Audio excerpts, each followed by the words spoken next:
السلام عليكم ورحمة الله وبركاته. اليوم في قناة كوزين زمان جبت لكم وصفة شوربة فريك.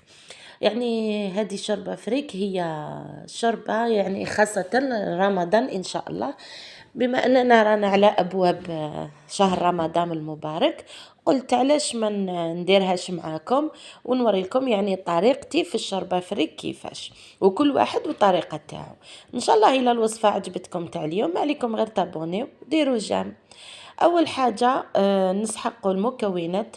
زوج حبات طوماطيش يكونوا صغار، حبة بصل، عندنا السمن، عندنا الفريك، عندنا اللحم يعني هذه شوربة فريك طيب بالغنمي، وعندنا الحشيش.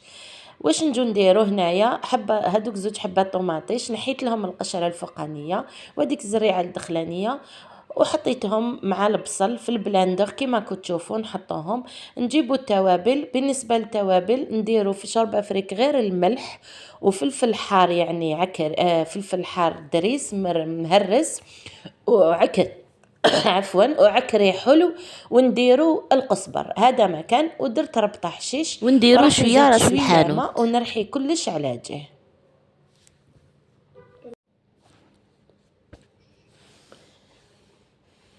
نرحيو كلش يعني باش يترحلنا. كيما قلت لكم شوربه فريك انايا يعني الطريقه تاعي، راح نمد لكم الطريقه تاعي وان شاء الله تعجبكم.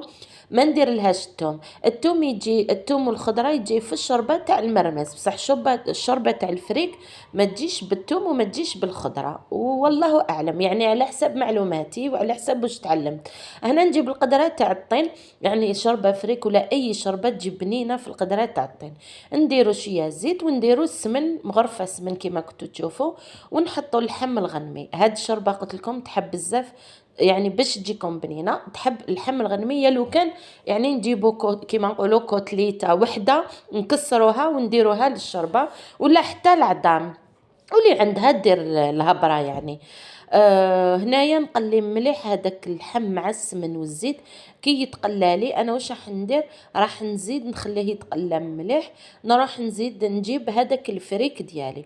هنا الفريك كاين الفريك النوعيه جيده ما يتحلش، وكاين الفريك كيما هنايا عندي هاد الفريك يعني نوعيه مليحه ماحش يتحلي. نقليه علاش نقليه؟ كيما تشتو يبيعوه في الساشيات محلولين في الحوانت تروح كاع الرائحه تاعو، يعني باش نعاودو نجيبو الرائحه تاعو نقليوه مليح في داك الزيت والسمن واللحم. ديجا كي نكونوا نقليو هذيك الرائحه تاع الفريك تجي يعني ما شاء الله.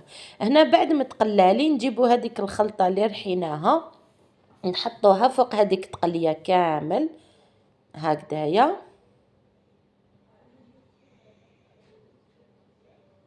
ونجو دايما نمرقو بالماء سخون. يعني انا كنت وجدت لك يعني هذاك الطاس ديالي من هيك راهو يغلي، يكون لازم الماء يغلي، نجو نمرقو مليح. نزيدو الحميصه كيما تشوفوا هنايا نديروا لها الحميصه. نجيبو حبه حر نتقبوها هكا، يعني هاد الحر راح يزيد لها بنه على بنه يعني تجي بنينه بزاف. ونجو نديرو مغرفه طوماطيش باش ما تجيناش قارصه، خاطر انا درنا تاع اللحم. نديرو مغرفه واحده طوماطيش مصبره، ونديرو هنايا الماء ويكون يغلي الماء ماشي بارد. نمرقو حتى لليدين ونغلقو على القدره تاعنا تاع الطين، ونخلوها حتى يطيب لي هذاك اللحم وهذيك الحميصه وهذيك الفريك بيان سور.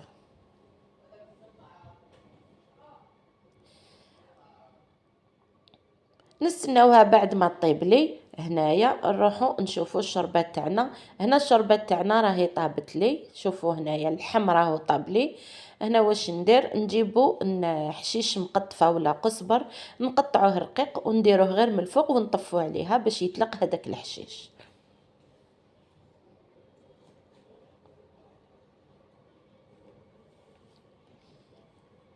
من بعد نروحوا لطاوله التقديم، نشوفوا الشربه تاعنا كيفاش راح نقدموها وباش راح نقدموها. هاي ليك الشربه تاعنا هنايا كيما قلت لكم، هذه شوربه فريك ما تجيني بالخضره، انا نديرها يعني بالبصل. ان شاء الله الوصفه تاعي والطريقه تاعي تعجبكم وتجربوها وتكومونتيو لي ان شاء الله وتقولوا لي. هاي الشربه تاعنا بعد ما كملناها ان شاء الله تعجبكم، نفرغوها ونديروا شي حشيش ونديروا القارص، وان شاء الله تعتمدوا عليها في رمضان. واش نقول لكم